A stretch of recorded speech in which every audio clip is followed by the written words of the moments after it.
Graça e paz, irmãos, boa noite. Deixe-me lembrar de um grande teólogo e um grande estadista holandês, final do século XIX e início do século XX, chamado Abraham Kuyper. Ele disse o seguinte: não há um único centímetro quadrado em todos os domínios da nossa existência sobre o qual Cristo Jesus, que é Senhor e soberano sobre tudo e sobre todos, não clame, isto é meu. Acho que você não entendeu. Não existe um único centímetro quadrado em todos os domínios da nossa existência sobre o qual, centímetro quadrado, Cristo Jesus, que é Senhor e soberano sobre tudo e sobre todos, não clame, isto é meu. Se nós fatiássemos esse universo em centímetro quadrado, e se nós pudéssemos ter uma lupa boa, nós estaríamos vendo em destaque, em letras garrafais, isto é meu, assinado Jesus. Irmãos, nós estamos reunidos no nome do poderoso Senhor Jesus Cristo, aquele que não só tem a contagem de todas as estrelas deste universo, das bilhões e bilhões de galáxias existentes, não somente tem a contagem, mas ele teve o capricho de dar nome para cada uma delas. E quando ele chama, elas se colocam em prontidão. Que Senhor é este que você tem, meu irmão, minha irmã? Nós estamos reunidos debaixo de um poderoso nome, amados irmãos. Aquele Senhor que fez questão de contar fios de cabelos da nossa cabeça quando caem. Nós estamos reunidos no nome de um Senhor tão poderoso que não cai um único pardal sem o consentimento dele. Temor?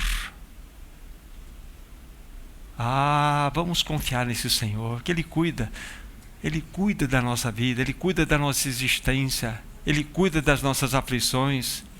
Meu irmão, minha irmã, tira o piano das costas, chega de carregar esse piano, está pesado, não está? Deixa Ele fazer a obra.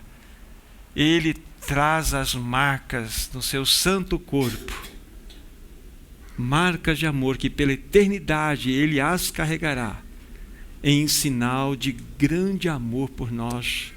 Quem é este Senhor que você tem, que eu tenho? Então está na hora de nós colocarmos a cabeça no travesseiro e dormir. Deixa Ele ser Deus, deixa Ele cuidar do universo, deixa Ele cuidar da nossa saúde, deixa Ele cuidar dos nossos filhos, dos nossos cônjuges, deixa Ele ser Deus. E é no nome poderoso deste Senhor que nós estamos reunidos aqui. Jesus, Jeová Sus, Jeová eu sou, Sus salvação. Jesus é, eu sou a salvação. Ele é. Então estamos reunidos debaixo desse poderoso nome. Vamos orar, vamos pedir que Ele nos ajude nessa noite uma vez mais, vamos abrir a palavra e que o Espírito Santo possa nos socorrer, trazendo luz, graça, revelação ao nosso íntimo nessa noite. Uma vez mais, nosso amado Senhor, nós estamos reunidos aqui neste lugar, em Teu próprio nome. Nós queremos fazer como Maria o fez naquele tempo. Ela sentou-se aos Teus santos pés para contemplar a Tua beleza, mas também para ouvir os Teus ensinamentos. Então nós queremos todos ter esse coração de Maria nesse momento, fixar os nossos olhos na Tua beleza, mas também ter nossos ouvidos atentos ao Teu falar. Revela a Tua palavra no nosso coração. Nós precisamos do bendito Paráclito que foi enviado por Ti e pelo Pai, o Espírito Santo, para que Ele nos revele a palavra em nossos corações nessa noite. Que o Espírito Santo possa livremente passear em nós, entre nós. Que Ele possa revelar um pouco mais de Ti mesmo e da Tua palavra aos nossos corações. Oramos em Teu nome para a glória do nosso Deus e Pai. Amém, Senhor. Vamos tomar nossas Bíblias, livro de Filipenses. Vamos ler aqui 4 porções. Vou falar do encargo que eu tenho a tratar com os irmãos, que é uma continuidade, do assunto que nós iniciamos no último domingo. Mas vamos aqui primeiramente fazer a leitura dessas passagens. Filipenses capítulo 1, versículo 21.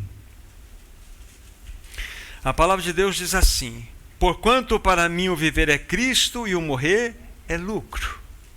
Primeira passagem. Segunda passagem, capítulo 2, Filipenses, versículo 5.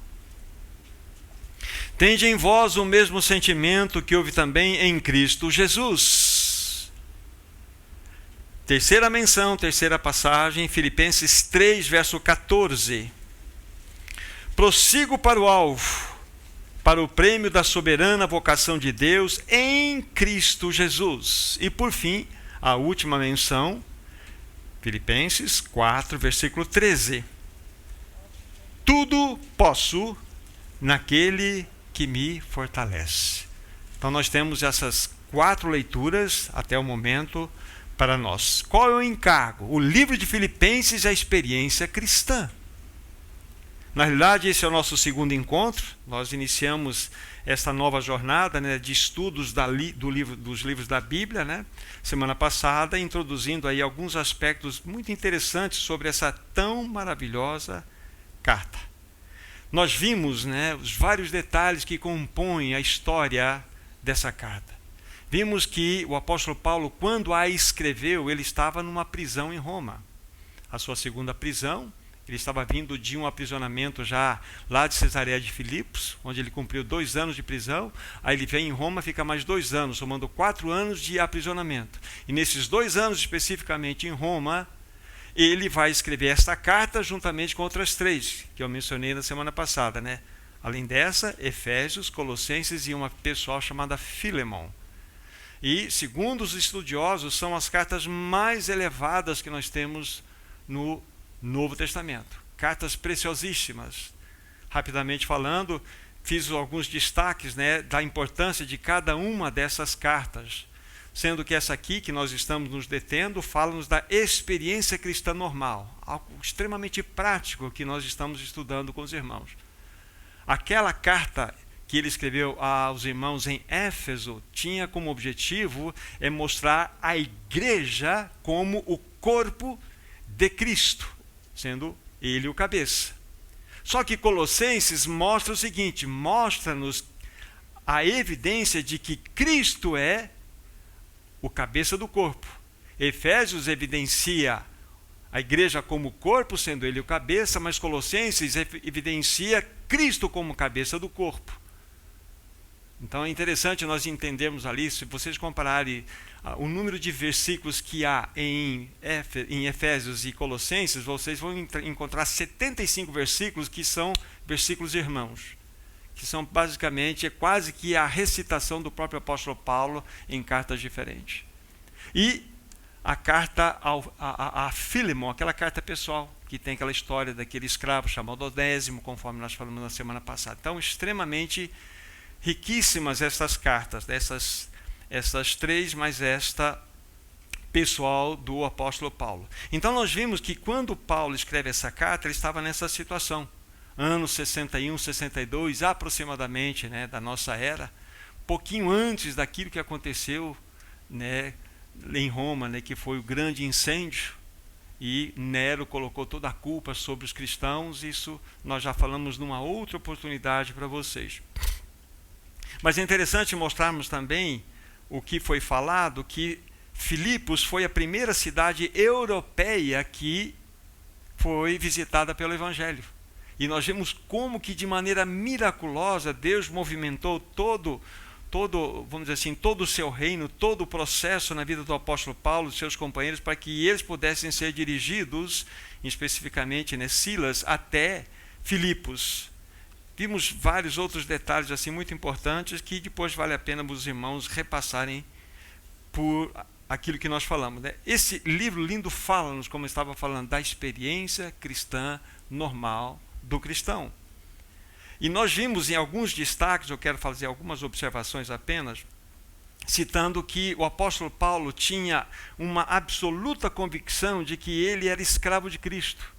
Nós analisamos aquela palavra doulos, né? doulos, que fala-nos que é muito mais do que servo, mas é um escravo que não tinha direito algum. Então ele se coloca, ele e seu companheiro, ele e seus companheiros, como verdadeiros doulos, escravos de Cristo. Ou seja, o que é um escravo de Cristo? Aquele que verdadeiramente não tem direito algum. Mas ele desejou ser isto. Ele escolheu ser um escravo. E aqui estava, ou aqui está, de fato, a maneira mais adequada, mais perfeita para que nós encontremos a nossa perfeita liberdade. É quando nós voluntariamente nos oferecemos ao Senhor como escravos.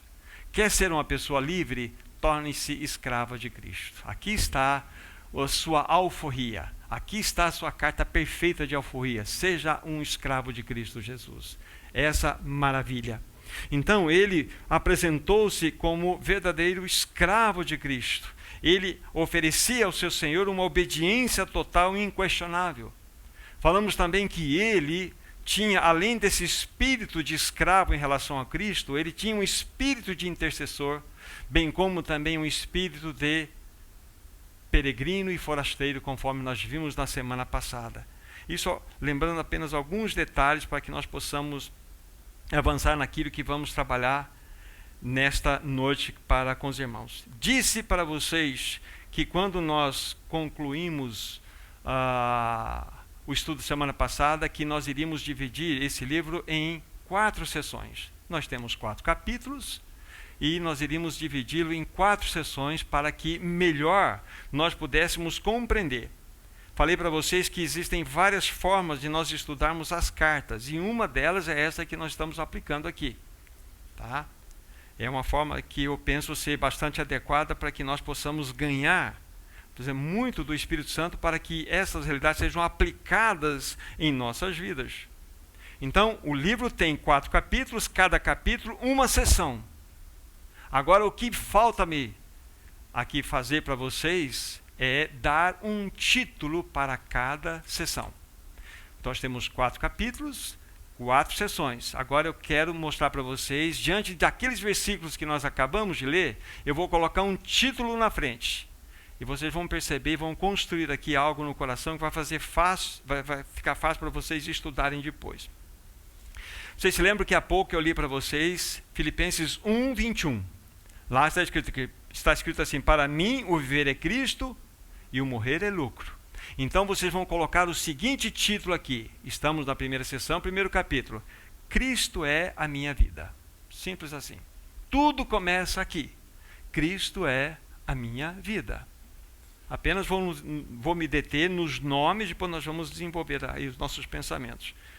Quando eu fiz a segunda leitura para vocês, capítulo 2, versículo 5, lá está escrito, né? Tende em vós o mesmo sentimento que houve também em Cristo Jesus. Preciso fazer aqui uma observação sobre essa palavra específica, sentimento. Quando você vai buscar lá no seu original, você que gosta de pesquisar, vocês vão encontrar a palavra phronei, ou phronei, que fala de mente. Não é especificamente um sentimento emocional, mas é algo que está relacionado à nossa mente. Então, seria adequadamente melhor traduzida aqui essa frase, esse texto, tende em vós a mesma mentalidade, o mesmo pensamento que houve em Cristo Jesus. Mais adequado. Então, feita essa observação, como que nós podemos dar um título a essa segunda sessão, segundo capítulo? Cristo é a minha mente. Cristo é a minha mente. Isso é muito importante. E é na ordem que ela está sendo construída. Primeiramente, eu devo dizer, Cristo é minha vida. Tudo começa aqui. Mas agora, por Ele ser a minha vida, é necessário que Ele se torne a minha mente. Aí nós vamos fazer as ligações dos textos e isso vai ficar bastante claro para os irmãos. No capítulo 3, versículo 14, né, o versículo lido, fala lá, prossigo para o alvo, para o prêmio da soberana vocação de Deus que está em Cristo Jesus. Essa palavra soberana aqui, vou fazer uma pequena observação, ela pode ser traduzida, e lá no seu original é ascensional. Eu prossigo para o alvo, para o prêmio da ascensional vocação de Deus, porque o nosso crescimento, ele é ascensional. Você sabe como que as plantas crescem? Elas não crescem de maneira vertical, elas crescem de maneira helicoidal. Toda planta, ela cresce assim, ó. É como uma escada caracol. Você vai assim, gira, é assim que se crescem as plantas. O crescimento do cristão é dessa mesma forma. Porque você, no crescimento, você vai passar sempre pelas mesmas verdades, tendo novas revelações, novos ganhos, você cresce. Não são sempre novas, você vai ganhando novas dimensões da verdade que você já tem recebido no coração. É o crescimento helicoidal, é o crescimento ascensional. Então, como nós vamos intitular aqui essa terceira sessão? Cristo é o meu alvo. Prossigo para o alvo. Cristo é minha vida, Cristo é minha mente, mas eu preciso prosseguir, preciso buscar um alvo. Vocês percebem que tudo gravita em torno de Cristo. Cristo é minha vida, Cristo é minha mente e Cristo é meu alvo. Será diferente no quarto capítulo, a quarta sessão? De forma alguma. Lá no versículo 13, né, do capítulo 4, um simples versículo, né, curtinho, fala assim: tudo posso naquele que me fortalece. Eu devo confessar aqui a minha ignorância no passado. Eu achava que com esse texto aqui eu poderia encher o bolso de dinheiro, comprar carro, comprar moto, porque tudo posso naquele que me fortalece. Estou confessando a minha ignorância sobre Bíblia. E muitas pessoas juntam este e outros textos e criam uma doutrina terrível, perniciosa, destruidora. Não é assim. Tudo posso naquilo que me fortalece, está lá atrás escrito: eu sei passar fome, eu sei ter abundância, eu sei ter necessidade, eu sei ter fartura também. É isso que Paulo quer que nós observemos aqui. E não criar uma doutrina louca, estúpida, como aquela que, por um pouco de tempo, veio à minha mente lá nos anos passados, mas o Senhor rapidamente já me deu uma rasteira e mostrou que não é bem assim que funciona a coisa. Mas aqui tudo posso naquele que me fortalece. Como vamos intitular, como vamos dar um título a essa quarta sessão, né, que está no quarto capítulo? Cristo é minha suficiência. Cristo é minha suficiência. Então vocês perceberam o foco do apóstolo Paulo aqui para que nós possamos estar prestando atenção? Cristo. Raquel, Cristo é minha vida. Rita, Cristo é minha mente. Aqui, Tilza, Cristo é o meu alvo. E Marina, Cristo é a minha suficiência. Tudo gravitando em torno desse maravilhoso Senhor. Aqui está a realidade, a descrição de como nós podemos ter experiência cristã. Talvez, na primeira sessão, né, que eu mencionei para vocês, né, para mim o viver é Cristo, o morrer é lucro, talvez nessa simples sentença temos a descrição daquilo que nos remete a compreender o que é uma vida em profundidade. Para mim o viver é Cristo e o morrer é lucro.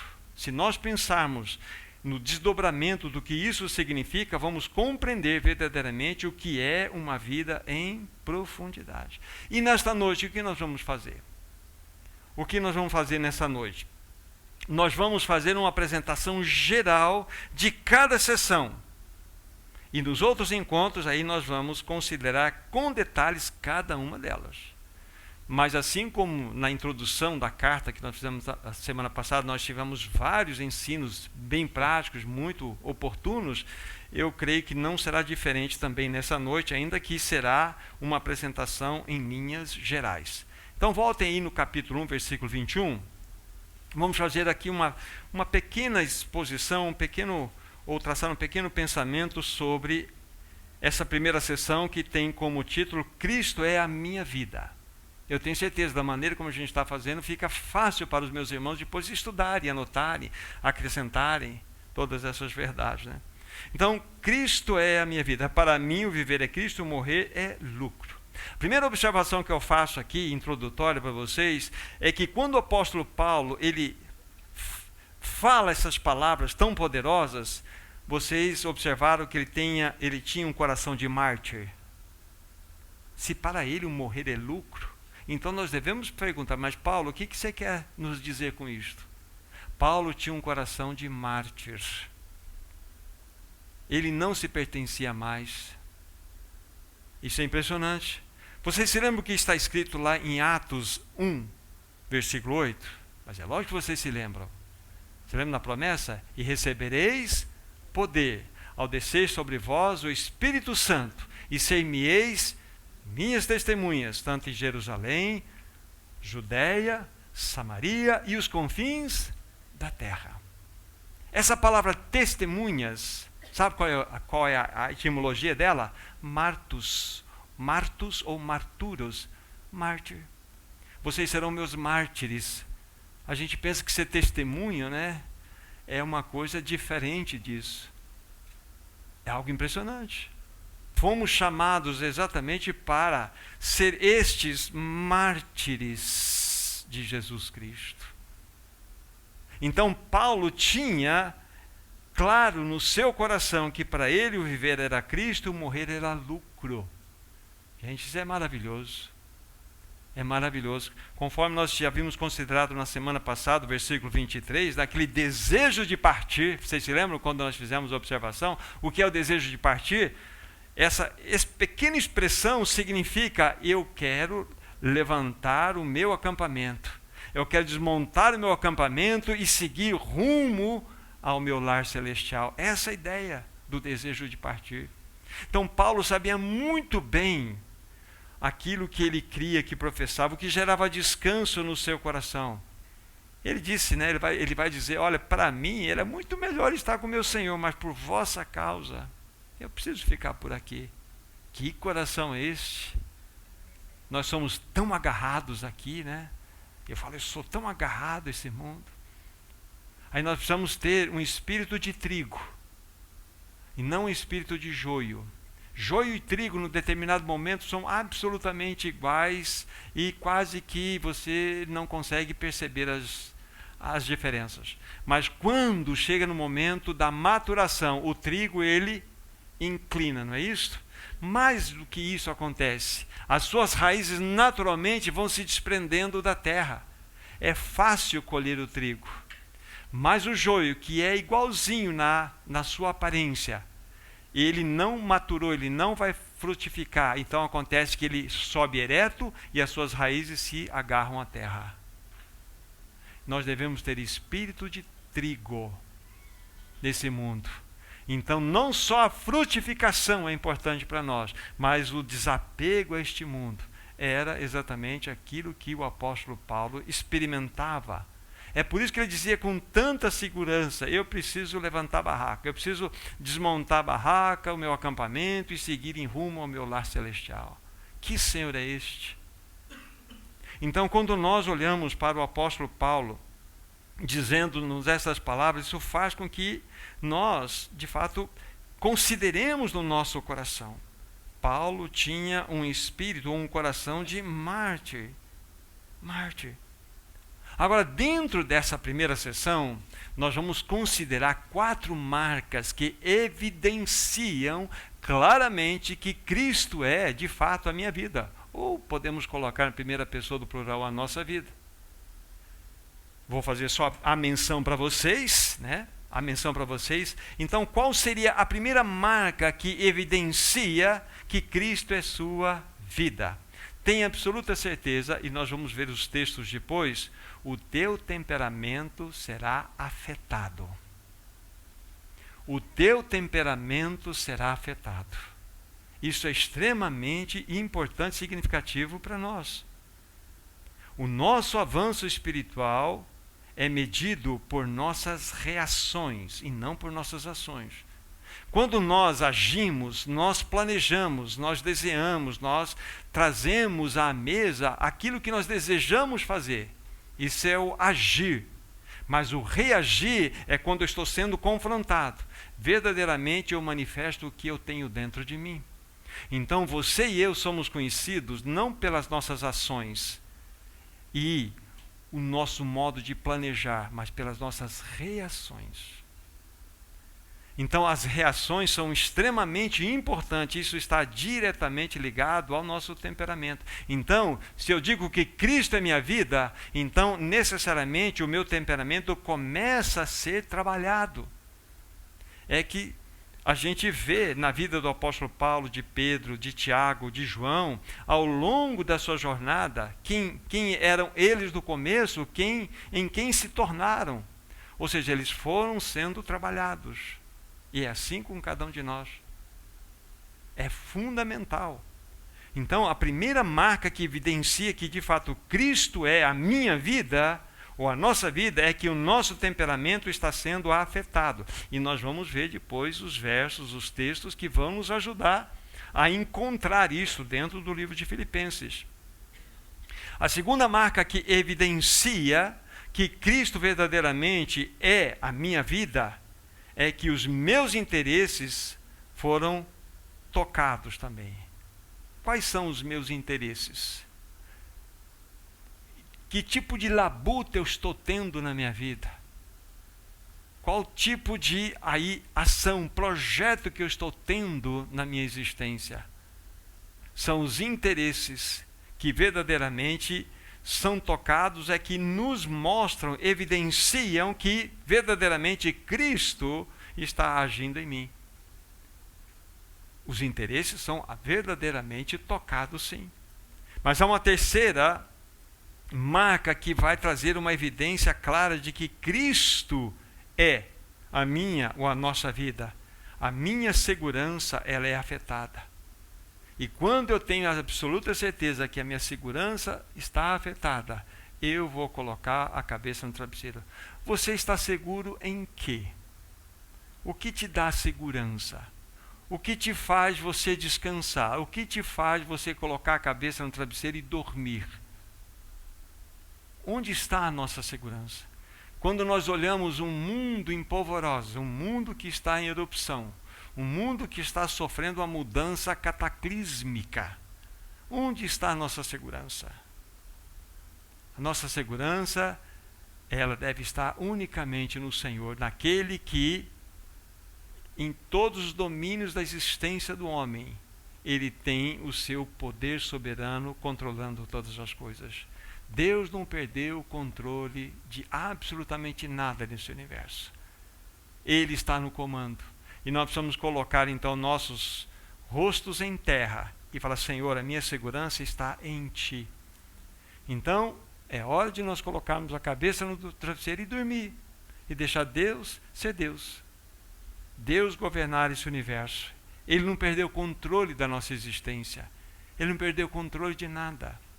Tudo que está acontecendo, nas maiores loucuras que nós estamos vendo, na comoção de guerra que toma conta desse mundo, nós, como povo de Deus, nós devemos olhar para Ele, olhar para o alto também e dizer que a nossa redenção se aproxima. O Senhor está no comando de todas as coisas. Cabe a nós orarmos, intercedermos e esperarmos inteiramente na graça do Senhor. Esse é o papel que cada um de nós, ou a igreja como o aspecto coletivo, deve se envolver. Mas há uma quarta, há tantas outras, mas eu selecionei 4 características ou marcas que evidenciam que Cristo é a nossa vida. O nosso estilo de vida também ele é modificado. Ele é modificado. Não poderia ser diferente. Se eu nasci de novo, Cristo é minha vida, não só meu temperamento, meus interesses, a minha segurança, essas realidades são tocadas, mas o meu estilo de vida, ele sofre uma modificação. Claro. Agora eu vou lembrar de um livro, que eu vou usar o título desse livro e vou usá-lo, o título aqui, para de fato evidenciar o que eu quero dizer. Em seus passos, o que faria Jesus? Tem um livro que diz assim: em seus passos, o que faria Jesus? Faça essa pergunta. Jesus tomaria essa decisão? Jesus teria o seu interesse nessa condução? Como Jesus reagiria aqui? É assim. E pela vida dele em nós, nós podemos expressar o seu próprio caráter. Então nós vamos estar olhando para essas 4 marcas, depois com alguns detalhes. Hoje é apenas assim, assuntos introdutórios, mas que já vai levar a cada um de nós a pensar sobre esta realidade tão linda. Em toda a jornada do apóstolo Paulo, o que nós percebemos é que ele sempre estava sendo transformado de glória em glória à própria imagem do Senhor. Em toda a jornada do apóstolo Paulo. Quando você pega o apóstolo Paulo, nós falamos sobre o crescimento espiritual dele na semana passada. Logo no início ele considerou-se o menor dos apóstolos. Isso já era um grande feito. Aí ele avançou um pouco espiritualmente, falou assim, agora eu sou menor do que todos os santos. Aí ele avançou um pouco mais espiritualmente, falou assim, eu sou o pior de todos os pecadores. Então ele cresce do 10 para o 0. É assim que ele avança. Então Paulo cresceu espiritualmente, esvaziando-se dele mesmo para que Cristo crescesse.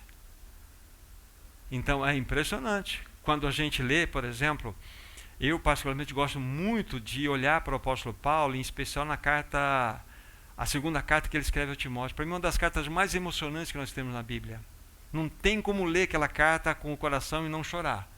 De ver o apóstolo Paulo dentro daquela condição, onde quando ele começa, principalmente no final dessa carta, a relatar, Demas, tendo amado o presente século, me abandonou.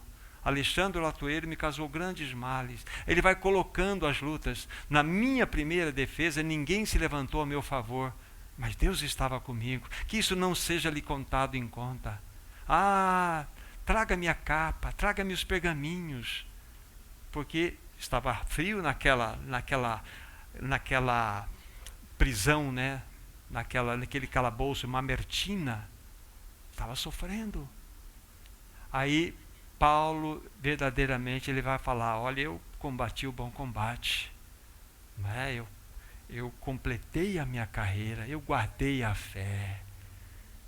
Olha, quando a gente percebe, Paulo foi exprimido, você não vê amargura, mágoa, questionamento, não vê nada.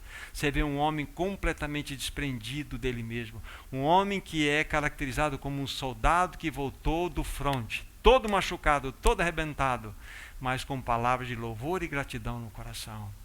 Paulo foi construído. Verdadeiramente ele cresceu. Ele cresceu. Assim como Pedro, aquele que mostrou-se tão cheio de si mesmo. Aquele que falou, Senhor, todos podem te negar, mas eu não. E nós sabemos todo o desenrolar daquela situação. Não precisou muito para que ele negasse ao Senhor. Bastou que uma criada perguntasse para ele, mas tu és um dele, o teu modo de falar te denuncia.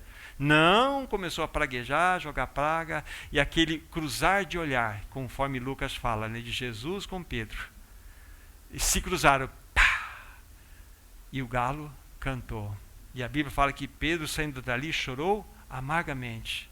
A pergunta, Jesus olhou com olhos de condenação? Não olhou. Tanto lá que em João 21 a gente mostra o amor de Jesus. Jesus reconstrói todo aquele cenário e faz as perguntas, tu me amas, tu me amas, tu me amas. Quando Pedro entendeu que ele não amava o Senhor, ele falou, Senhor, tu sabes todas as coisas e sabes que eu apenas gosto de ti. Foi essa a resposta de Pedro. Jesus se agachou, aceitou aquele amor. Vai, cuida dos meus cordeirinhos. Ele se agachou ao amor de Pedro. Pedro em nenhum momento falou que o amava em ágape. Mas Jesus, que perguntou nessa forma, desceu até aquele amor filéu, o amor à amizade, do gostar. Falou assim, vai, cuida dos meus cordeirinhos. Você sabe o que a tradição diz, né? A tradição. Que Pedro, ao ser morto, ao ser crucificado, falou assim, eu não sou digno de morrer como o meu mestre. Querem me crucificar? Faça-o, mas de ponta cabeça. É assim que os mártires deram seu testemunho. Então, quando nós olhamos aqui, Paulo dizendo-nos que ele, vamos dizer assim, eu estava dizendo que Paulo estava sendo transformado de glória em glória à própria imagem, exatamente nesse crescimento. E é assim conosco, amados irmãos. Leandro, a partir do momento que Cristo tornou sua vida, agora ele precisa ser formado. Ele quer transformar o Leandro num diamante, numa pedra preciosa. É isso que ele quer, fazer de cada um de nós num diamante. É o que ele deseja fazer de nós. Vocês sabem, já me ouviram e outros irmãos dizerem, né? Você pega o carvão, você pega o diamante, você tem o mesmo elemento químico que compõe, que é o carbono, não é? Mas qual é a diferença de um carvão de um diamante? PPTT. Profundidade, pressão, tempo, temperatura. PPTT. Profundidade, tempo. Não, profundidade, pressão, tempo e temperatura. Aí é tirado lá das profundezas da terra aquela peça que vai ser trabalhada, aquela pedra vai ser brilhada, vai ser lapidada e está ali. Mas se você pegar o diamante e pegar um pedaço de carvão à noite, sem luz alguma, tem alguma diferença? Não, né? Tudo escuro. Mas vamos levar ambos diante da luz. Aí quando você leva o carvão na luz, você não tem nada. Mas se você levar o diamante, vai acontecer uma coisa chamada difração. Saem 7 glórias da luz aqui.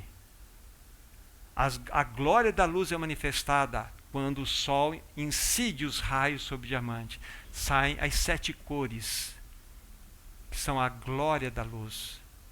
Jesus é o sol da justiça. Quando você se expõe diante dele, como brilhante, você vai manifestar as 7 glórias dele. É assim. É assim que aconteceu com Paulo, com Pedro, com tantos outros. E o Senhor deseja que isso seja uma realidade para o João, para a Vera, para a Jane, para o João lá atrás, para todos nós. Ele deseja que nós sejamos essa pedra preciosa. Leandro, você está sendo construído como eu, como nós, em pedras preciosas. Estamos sendo transformados de glória em glória. Podemos usar um outro tipo de exemplo.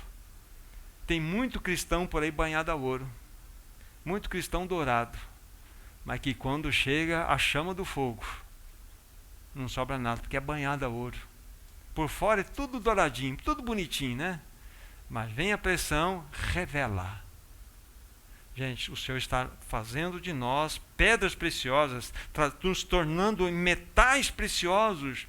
E isso tudo envolve essa realidade inicial de dizermos: Cristo é a minha vida. Cristo é a nossa vida. O Senhor deseja que verdadeiramente nós possamos ser estes que estão sofrendo esse PPTT, essa profundidade, essa pressão, essa temperatura, esse tempo, para que o caráter de Cristo seja mais e mais formado em nós. É assim. Antoniel, Nancy, na jornada, o Senhor está trabalhando em vocês, como em mim, como no Marco, como no João, como na Vera, que falei com aquele. Está trabalhando em nós, para que verdadeiramente esse caráter santo seja formado mais e mais, para que ele possa manifestar a sua glória através de nós. É assim que o Senhor faz. É este Senhor. Então tudo isso dentro, vamos dizer assim, dessa palavra introdutória, dessa primeira sessão que estamos falando, Cristo é a minha vida. É lindo isto. É maravilhoso. O que o Senhor está buscando agora no meio do seu povo? Sabe o que, Vanessa? Diamantes. Diamantes. A Sofia está ali, está buscando diamantes, está buscando, o João está lá também, o Abílio, está buscando diamantes no meio do seu povo.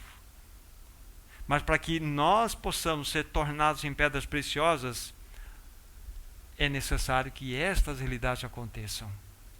Então Deus está no controle, gente. Deus está no comando. A Bíblia fala assim: reconhece o Senhor em todos os seus caminhos, e Ele aplanará os seus caminhos, e endireitará as suas veredas. Reconhecer. Estamos em tribulação? Esta é a ideia. Esse é o projeto de Deus. As tribulações, as aflições, o Senhor sabe como nos atingir. Ele sabe das minhas debilidades, Ele sabe como me apanhar. Ele sabe, cada um de nós tem um ponto nevrálgico. E Ele sabe por onde entrar. Ele evidencia a nossa fraqueza, a gente põe a boca no pó e fala: Senhor, socorre-me. Preciso de Ti. Preciso de Ti. Isso para falar algumas coisas a respeito, né, dessa primeira sessão, né, que tem essas 4 marcas, e depois nós vamos com alguns detalhes e vendo mais passagens bíblicas, nós vamos poder avançar. A segunda sessão, então, capítulo 2, versículo 5. Então vamos fazer aqui algumas menções apenas como exposição geral. Então ali está escrito: tende em vós o mesmo sentimento que houve também em Cristo Jesus. Já falei para vocês que essa palavra sentimento, eu penso que tem alguma versão aí que traz a palavra mente ou mentalidade ou pensamento. Tem algumas versões que trazem isso, que seria mais adequadamente, sim, traduzida: tende em vós a mesma mentalidade que houve em Cristo Jesus. Aí você poderia perguntar: mas Thomas, tudo bem, a Bíblia está falando que nós devemos ter a mente de Cristo, mas aí você devolve a pergunta: mas qual era a mente de Cristo? Não é uma boa pergunta?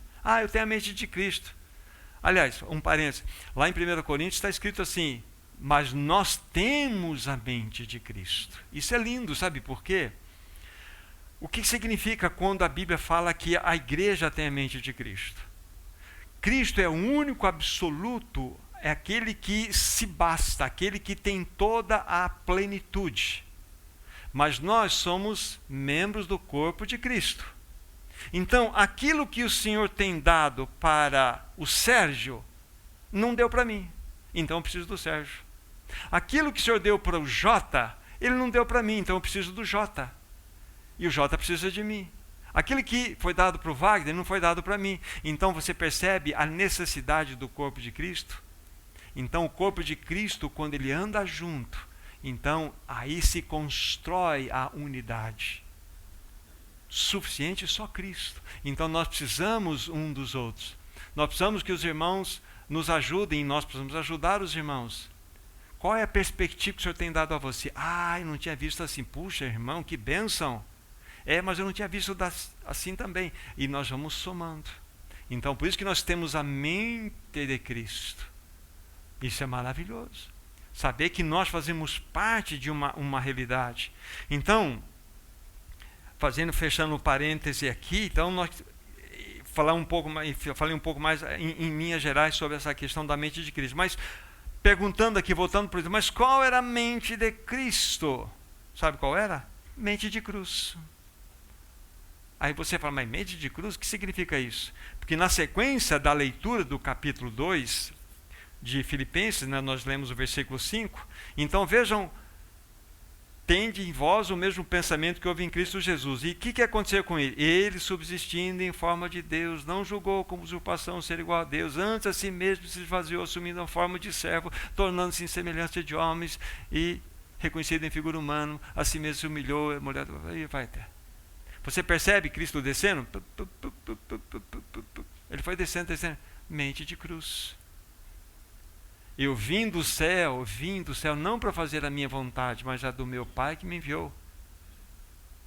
Uma comida eu tenho que comer, e esta é fazer a vontade do meu Pai. Então nós temos várias e várias passagens mostrando que todo o ministério do Senhor Jesus realizado aqui entre os homens foi um ministério de mente de cruz. Totalmente. Jesus, ele levou a sua cruz. E ele convida os seus discípulos: querem ser meus discípulos? A si mesmo se negue, tome a sua cruz e siga-me. Esse é o caminho. Então Jesus foi aquele que verdadeiramente, não só de maneira objetiva ele foi para a cruz, porque lá ele morreu, ele foi objetivamente para a cruz, o único que poderia morrer para nos salvar, derramou seu sangue para o perdão de todos os nossos pecados, mas ele, em todo o seu ministério, ele teve uma mente de cruz. Aliás, se nós voltarmos dentro da eternidade, sabe qual é o tipo de relacionamento trino? Relacionamento de cruz. O Pai fala assim: este é meu filho, a ele ouvi. Jesus fala assim: assim como eu ouço, assim eu faço. Veja, ambos jogando um sobre o outro. E o Espírito Santo, ele simplesmente lançando glória ao Senhor, ele veio para quê? Para que a glória de Cristo evidenciasse.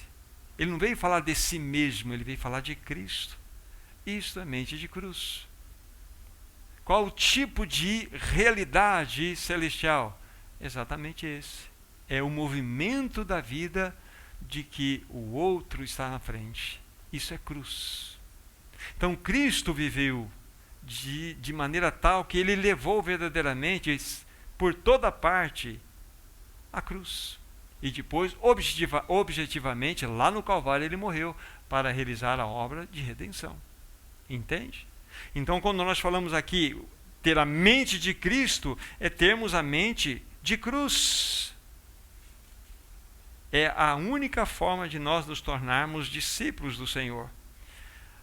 Vou fazer uma menção aqui no versículo 12 do capítulo 2. Então, aí aparece uma palavra assim, uma palavra na minha versão, assim, pois. Assim, pois, amados meus, como sempre obedecestes, não só na minha presença, porém muito mais agora na minha ausência, desenvolvei ou cultivai a vossa salvação com temor e tremor. Mas essa expressão inicial, assim, pois, o que Paulo quer que a gente pensa aqui? Olha, mediante ser Cristo a nossa mente, mediante a tudo aquilo que Cristo nos mostrou, que ter a mente de Cristo é ter a mente de cruz, assim, meus amados, desenvolvei a vossa salvação. Esse é o raciocínio da Bíblia aqui. Assim, pois, amados irmãos, como sempre obedecestes, esse assim, pois, remete-nos para aquilo que está sendo falado. Diante de tudo que vocês ouviram, então agora vocês podem desenvolver a salvação com a mentalidade de Cristo, a mentalidade de cruz. Veja como é lindo isto. Então nós temos vamos dizer assim, esses detalhes iniciais para que nós já possamos ser edificados. Assim como nós vimos na primeira sessão, né, Cristo é a minha vida, é importante que aquelas 4 marcas, em especial a primeira, o temperamento nosso, precisa sim ser afetado. Precisa ser afetado. As pessoas precisam tocar Cristo em nós. Precisam tocar a vida de Cristo em nós. Agora, se a cruz não operar em nós, como que Cristo vai evidenciar? Convém que Cristo cresça, diz a Bíblia, né? E nós diminuamos. É verdade que lá em João 3,30, que eu me refiro agora, está falando do ministério de João Batista, né? Que ele fala, convém que ele, Cristo, cresça e eu diminua no meu ministério. Mas é um princípio bíblico ali. É um princípio aplicativo que nós podemos, porque encontramos outros ensinos que nos remetem a esse pensamento. Cristo precisa crescer e nós precisamos diminuir. É maravilhoso. Imaginem só isso acontecendo individualmente e coletivamente. Uma igreja totalmente aos pés do Senhor. Uma igreja que verdadeiramente tem entendido o que significa Cristo é minha vida. Uma igreja que verdadeiramente tem compreendido o que significa Cristo é minha mente.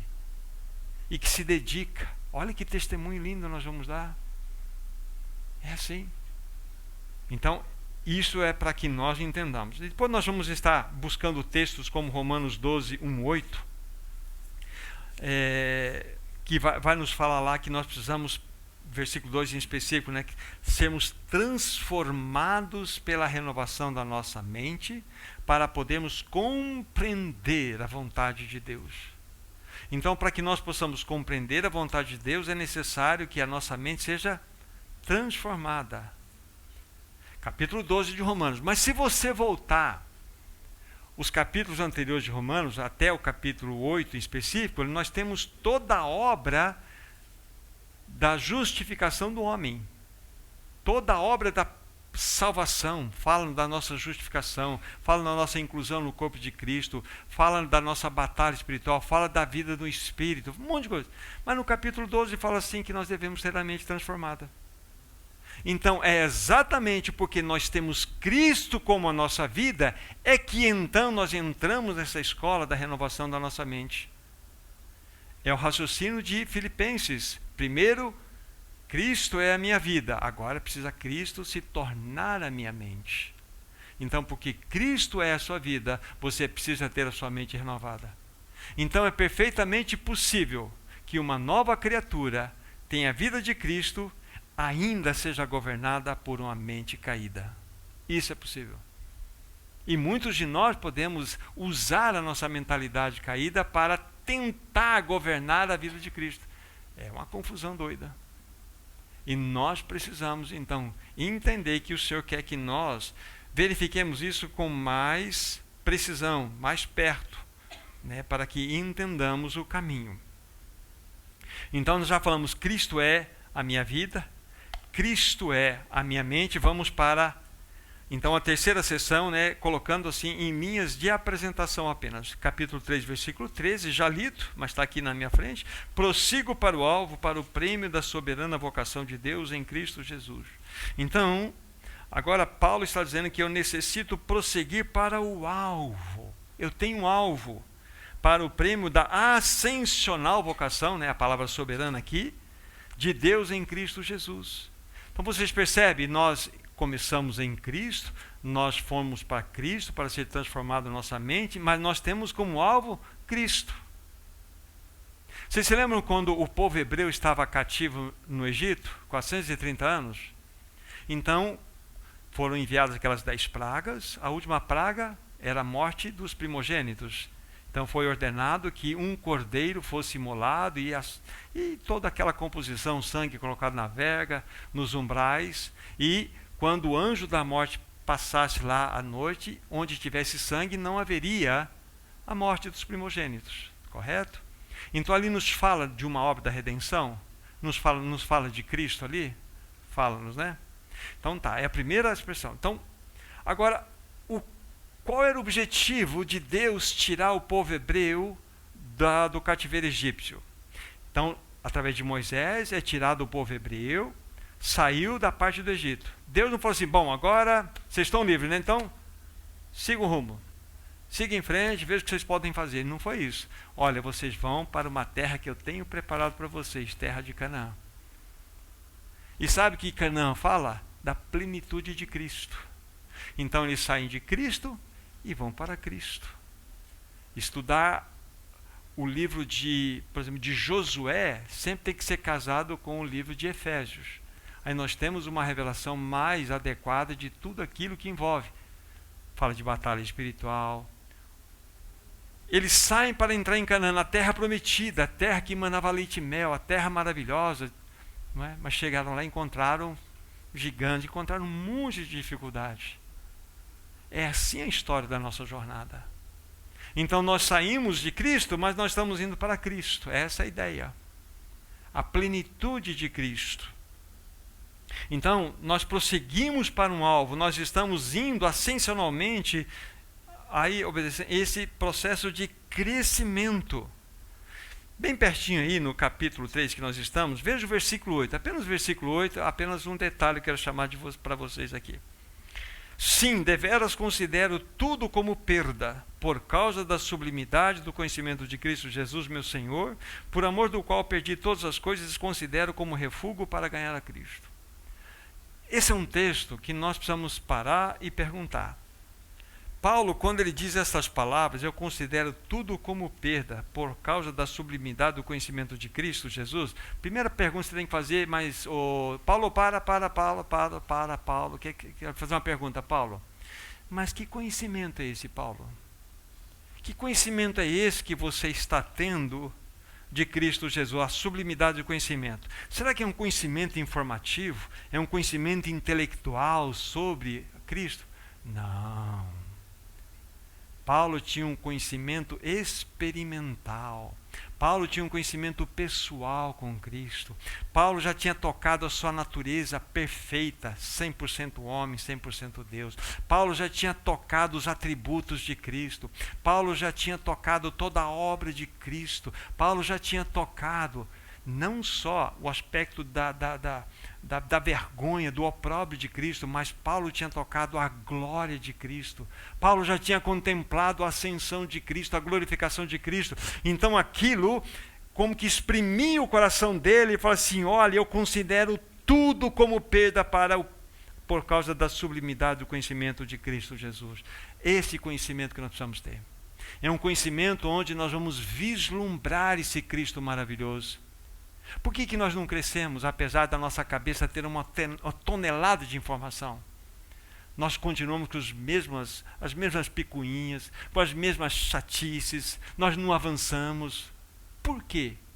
Porque não adianta encher a cabeça de conhecimento.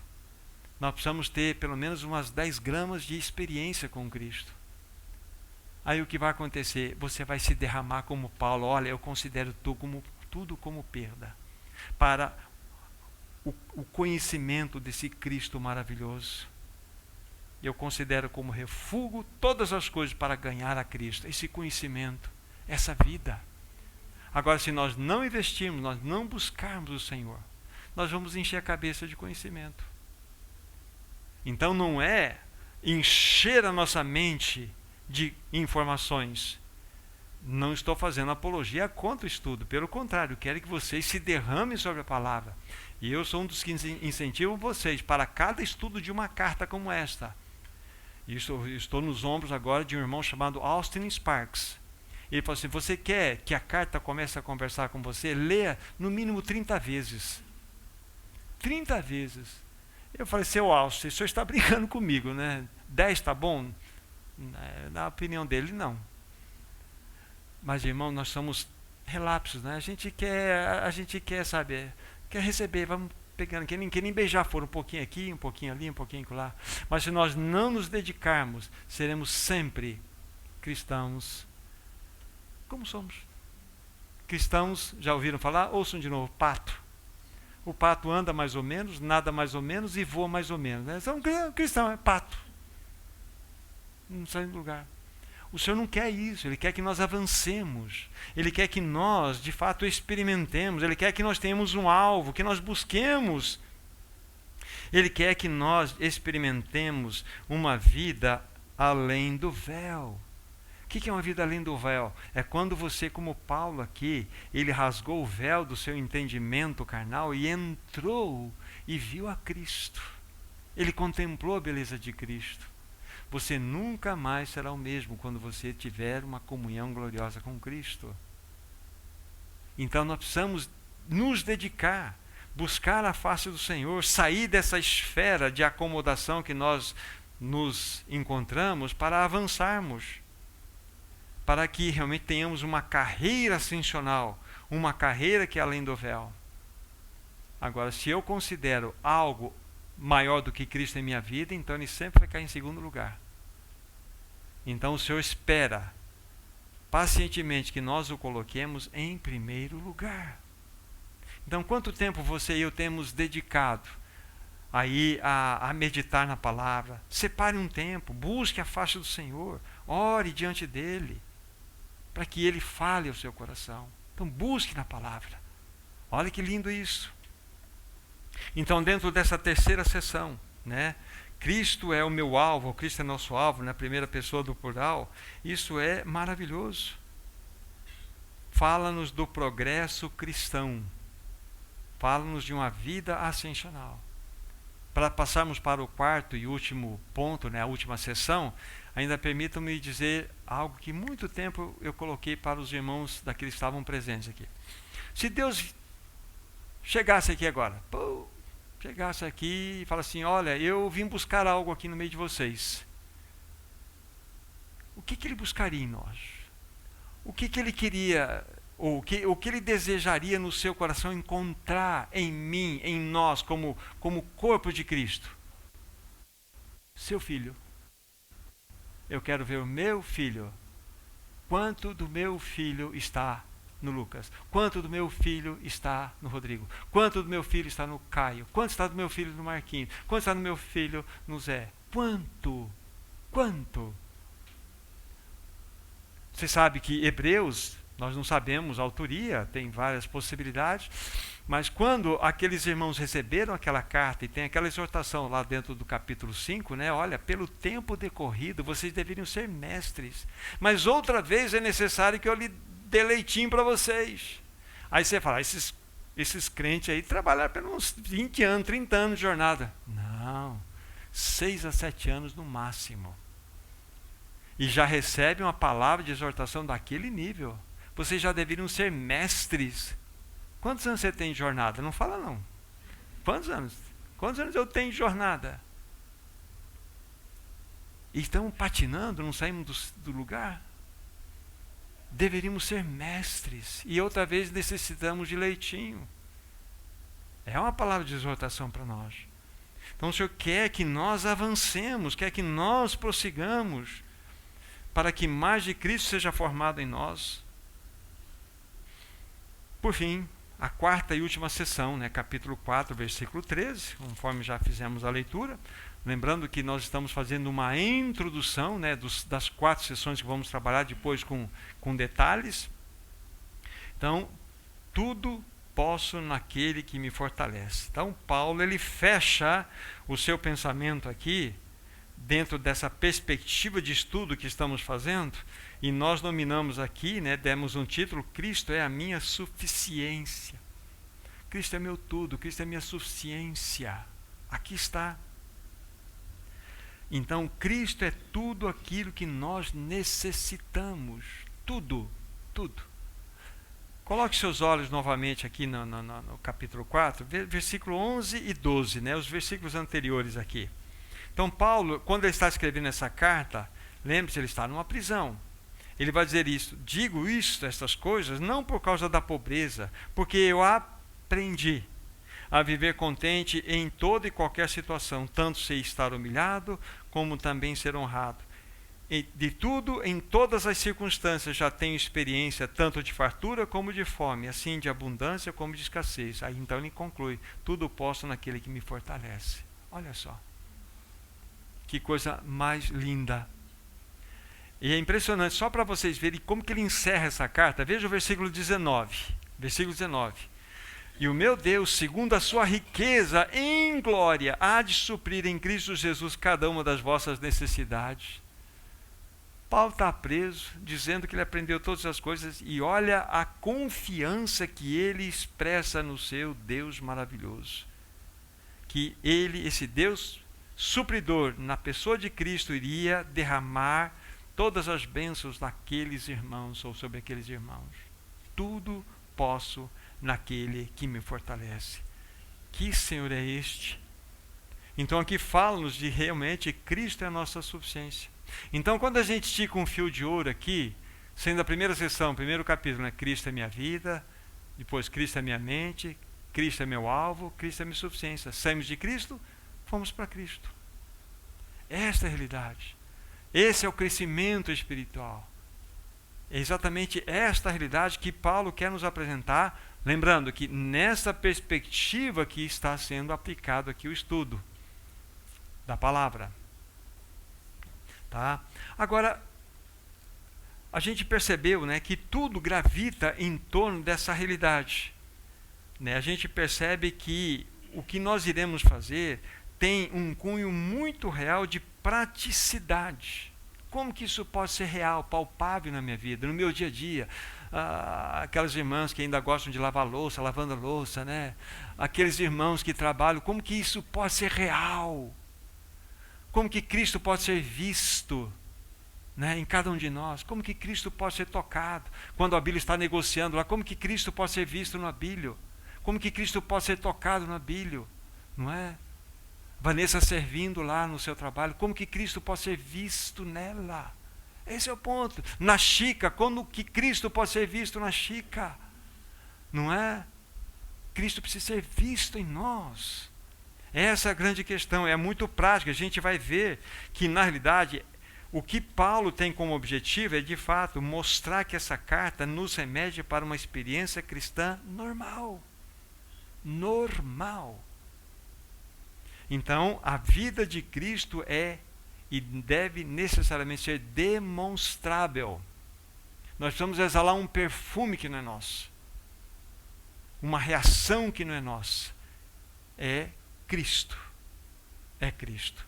Para nós concluirmos, qual que era o anseio do apóstolo Paulo, em especial dizendo para aqueles irmãos naquela época e para nós? Voltem para o capítulo 1, versículo 27, estamos indo para a nossa conclusão. Filipenses 1, 27. Então, Paulo escreve aqui para aqueles irmãos: vivei acima de tudo de modo digno do evangelho de Cristo, para que, ou indo ver-vos, ou estando ausente, ouça no tocante a vós outros que estáis firmes em um só espírito, como uma só alma, lutando juntos pela fé evangélica. Tá? Muito importante, essa palavra que aparece, vivei, é um verbo aqui na minha versão. No original é portai-vos como cidadãos.